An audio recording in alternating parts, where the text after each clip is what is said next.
కొత్తపల్లి కొత్త రుచులకు స్వాగతం. పొంగలి, రైస్ అండ్ లెంటిల్ పుడింగ్. పొంగలిగా అందరికీ చిరపరిచితమైన ఈ సాంప్రదాయ వంటకం పండగలలో దేవతల నైవేద్యానికే కాకుండా పలహారంగా కూడా చక్కగా పనికివచ్చి అతి తేలికగా చేసుకోగలిగినట్టిది. ఈ వీడియోలో పొంగలిని రుచికరంగా ఎలా చేసుకోవాలో చూద్దామా? మరి పొంగలి తయారీకి కావలసినవి: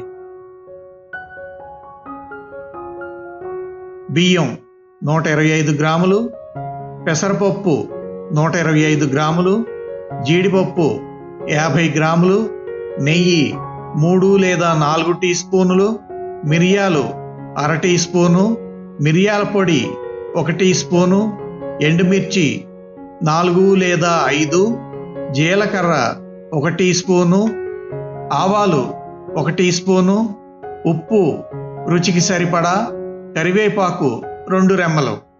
పొంగలి తయారీ విధానం: పొంగలి తయారీకి బియ్యాన్ని పెసరపప్పును రెండింటిని సమానంగా తీసుకోవాలి. అంటే 1 గ్లాసుడు పెసరపప్పును తీసుకుంటే బియ్యాన్ని కూడా 1 గ్లాసుడు తీసుకోవాలి. ఇలా తీసుకున్న బియ్యాన్ని పెసరపప్పుని 1 గ్లాసుతో కొలుచుకుని ఆ గ్లాసుల లెక్కని మనం గుర్తుంచుకోవాలి. ఇప్పుడు వీటిని ఒక గిన్నెలోకి తీసుకొని వాటిని మంచినీటితో 2-3 సార్లు శుభ్రంగా కడుక్కొని నీటిని వంచేసుకోవాలి.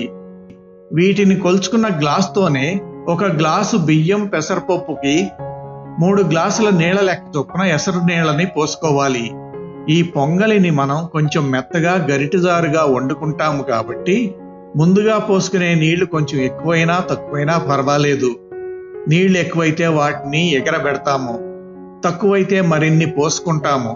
ఇప్పుడు గిన్నెలో పోసుకున్న బియ్యం పెసరపప్పును మధ్య మధ్యలో అడుగంటకుండా కలిగి త్రిప్పుతూ మీడియం సెగ మీద మెత్తగా వండుకోవాలి.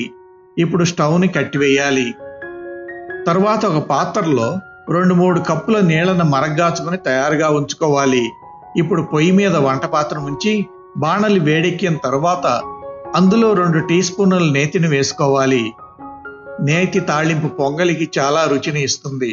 తరువాత బాణలిలో ఆవాల్ని, జీలకర్రని, అవి చిటపటలాడిన తర్వాత మిరియాలని, జీడిపప్పుని, ఎండుమిర్చిని వేసుకోవాలి. జీడిపప్పు దోరగా వేగిన తర్వాత అందులో కరివేపాకును వేసుకోవాలి.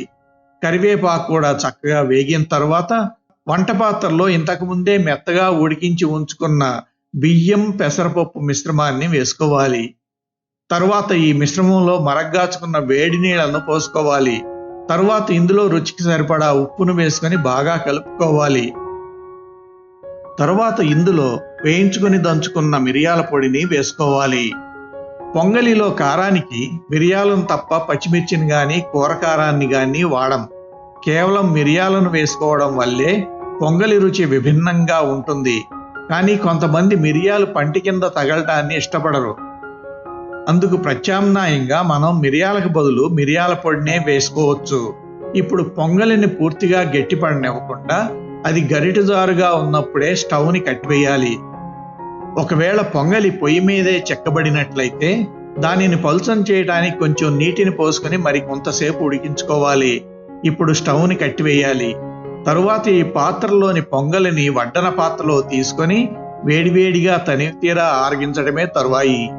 ఈ పొంగలితో సాంబారు గాని, పుట్నాల పప్పు పచ్చడి గాని నంజుకు చాలా బాగుంటాయి.